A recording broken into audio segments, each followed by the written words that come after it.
And Sandven, you've been a member of the Idaho Women's Charitable Foundation for 12 years, and you just retired from Terry Reilly Health Services, where you were the Chief Development Officer. You've had a lot of experience with grants, both from a funder's perspective and from a grantee's perspective. I have, Helen, and it's a pleasure to be able to share some of that with you and with some potential grantees who are out there who are wondering about how to write the best possible grant for us here at Idaho Women's Charitable Foundation.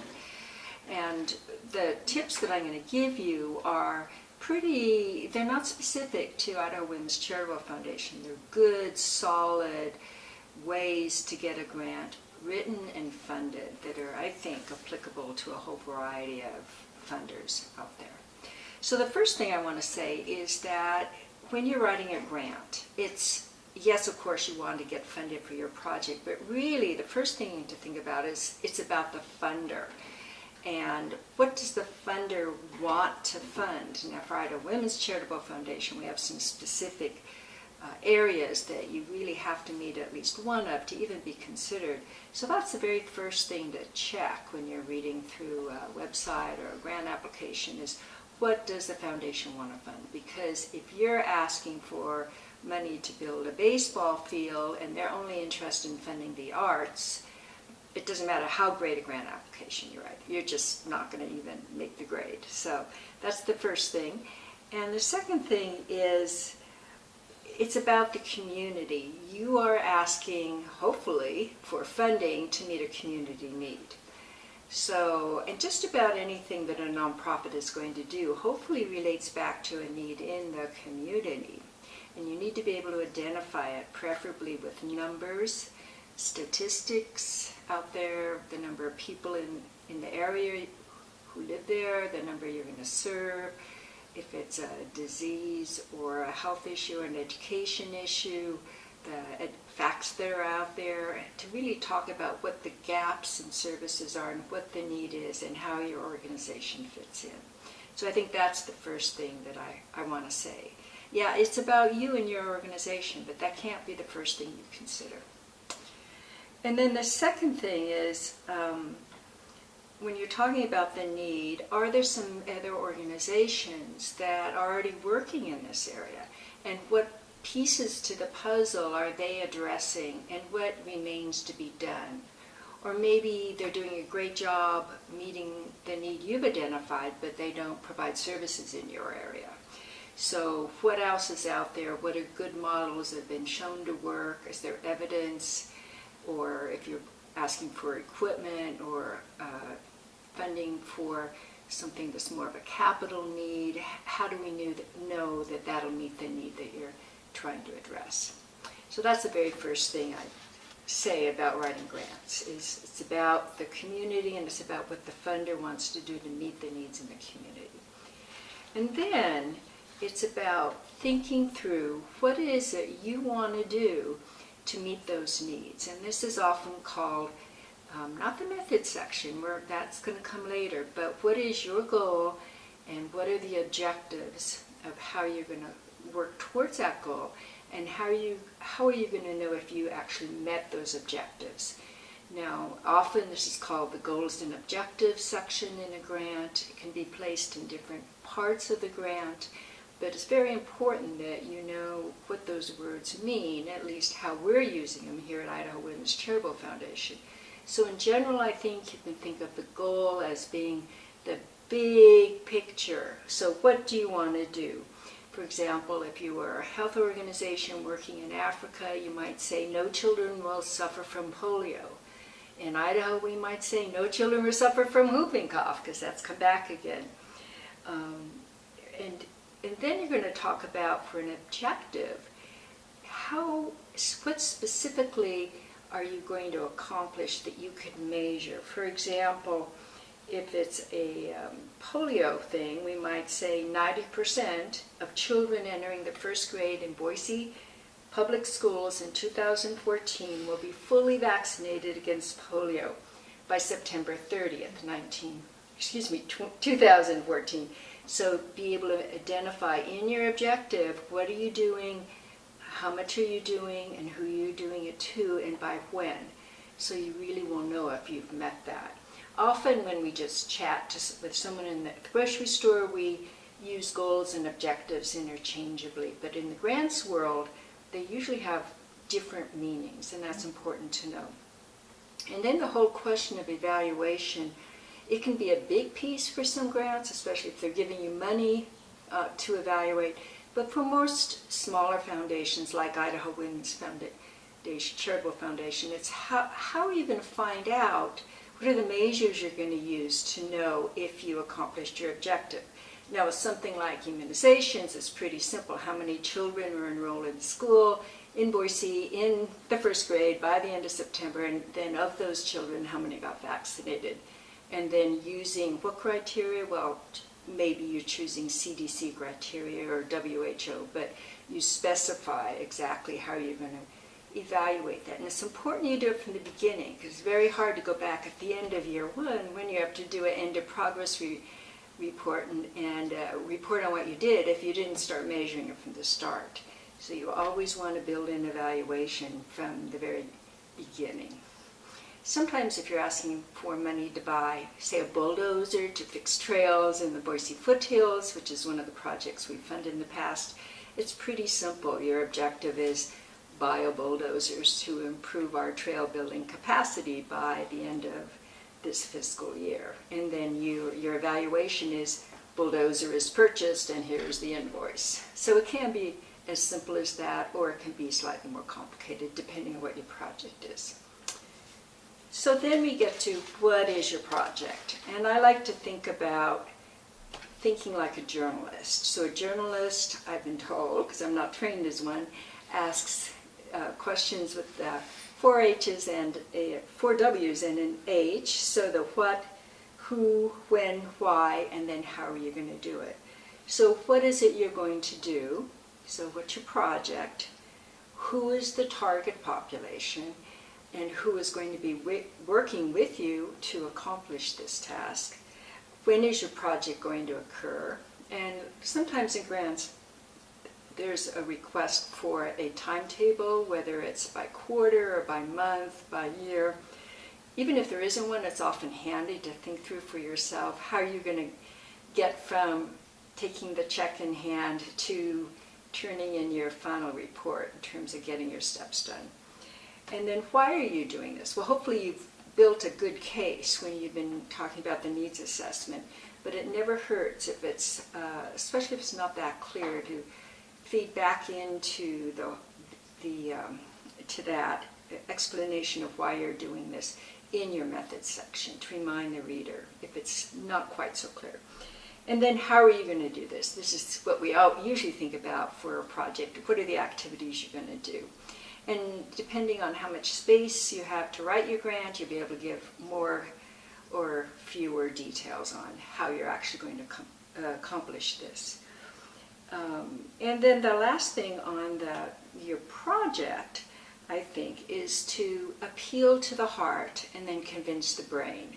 Now, I didn't make that up, and I actually think there's some brain research on that, but certainly in the grant world, it does work that if you are meeting a compelling need, to put a story in somewhere. Maybe it's in the cover letter, maybe it's just a sentence. Sometimes grants are very short and there's not much room for a story, but if you can make the case for how this is going to affect other people, that is a wonderful thing to do. And then provide the backup on why that's the right thing to do. And so you can convince the brain and the hand that writes the checkbook.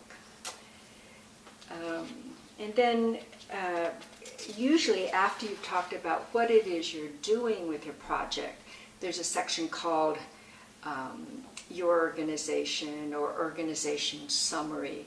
So now finally you've got to talk about you. Who are you? A little bit about your history, what's your mission statement, who's on your board of directors, who are your key staff people, and then most important here, are there key people on your staff who will be working on this project. So this is the time, depending on the length you have to write about this, to talk about their special qualifications, to convince the grant readers that you are exactly the right people to be working on this project at this time.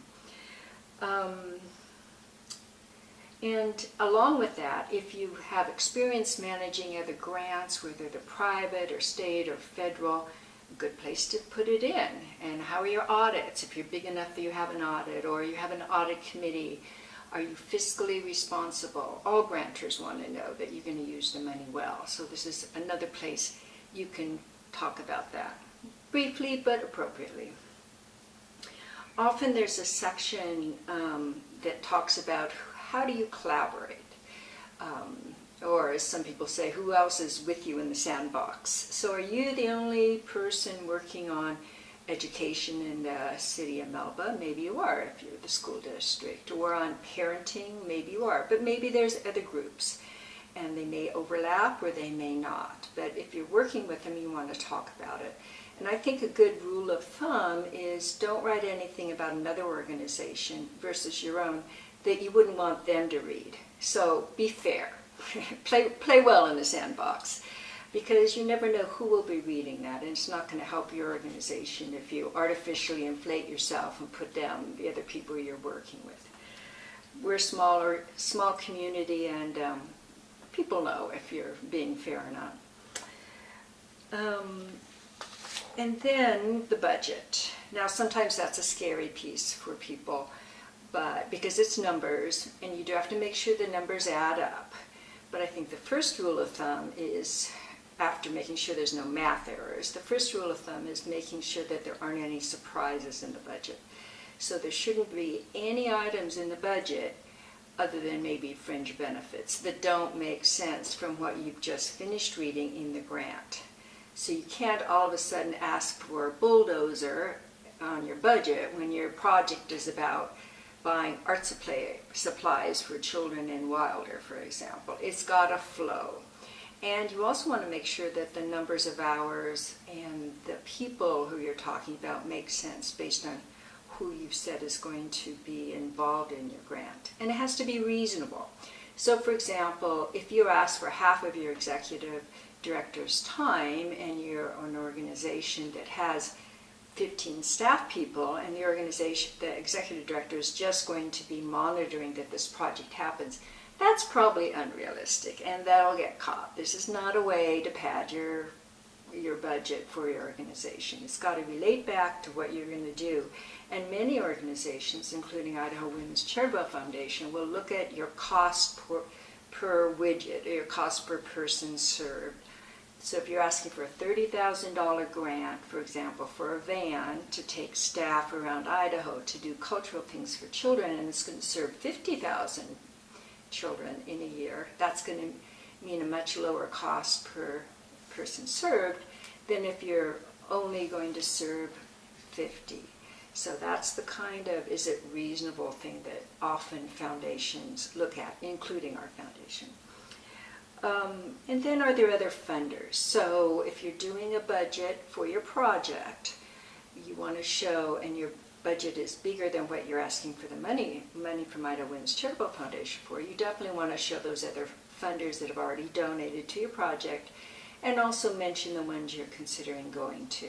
And if these are funders that have funded you in the past, definitely worth a sentence somewhere if you can fit it in saying that, because that lets people know that you have a relationship with that funder, and it is all about relationships and trust in this world of funding. And let's see, and then finally, this is a section that I call grant readers wear bifocals, and not just because I wear glasses, but because one of the first national grant writing seminars I ever went to in San Francisco was by the Robert Wood Johnson Foundation. And I remember, well, one of their staff people out of the East Coast who said, you know, a lot of the grant readers and reviewers are reading a lot of grants. Be kind to them. So if there aren't, even if there aren't instructions on how big a font or margins, remember you want to be reader friendly. Don't go much smaller than an 11 or 12 font. Have 1-inch margins. Definitely do spell check, proofread, all of that. So remember, it's people reading these, and don't make it minuscule fonts. Now, that said, if there are specific instructions, you better read them, read them a second time, read them a third time, maybe after you've already written everything, to make sure you, point by point, you met all the different things they ask you to do. I'm probably not the only one who's written a grant completely and got ready to mail it when I reviewed the instructions and saw they wanted it to be double-spaced instead of single-spaced. And that was a quandary, as you can imagine, at the last minute, because I'd written it based on double-spaced, and I wasn't going to meet their space requirements for the different sections. So we make sure that you read through it. And deadlines, they're there for a purpose. If we have a deadline that grants have to be in by this day, and find out whether it's postmarked or received. That's often an important distinction. You need to follow it, because there generally aren't exceptions for that sort of thing. So make sure you read the instructions, you follow the instructions, you answer every single question they ask you to answer. You'd be surprised how many people don't do that. And then have someone else proof it at the very end. Maybe two people. I found that it's good to have someone proof it who knows your project, because that person can make sure the names are correct, the titles look reasonable, you explaining the project well. And then have someone proof it who doesn't know you, who can check that it makes sense to not knowing your project, that it reads smoothly, and you haven't used jargon, for gosh sake. If you use abbreviations, make sure you explain what they are, unless it's something everyone knows, like PhD or MD. So explain it the first time you use it. And if you're in education or health and have some specific terms that are common to your field, and you have to use them, make sure you explain them. Because you want to make sure your grant reader knows what it is you're going to do. Otherwise, sort of, the purpose is spent. And then finally, I would say, can you summarize your project in one sentence, or at least a couple? Sometimes grants, including Idaho Women's Charitable Foundation, will ask for a summary, and it's amazing how much those summaries are used for a variety of purposes. So it's very good if you can do that in written form, and it's sometimes necessary.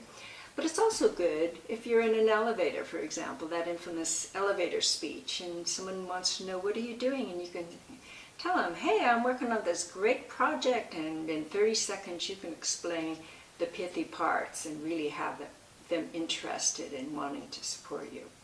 So those are the main keys of what I wanted to share with you today in the limited time we have available. And if there are any questions that you've got, Helen, we can certainly talk about that right now. And Sandven, thank you so much. Welcome. I know the nonprofits in our community are really going to appreciate your ideas on how to write more effective grants, both for Idaho Women's Charitable Foundation and for other organizations as well. Thank you. You're so welcome. My pleasure.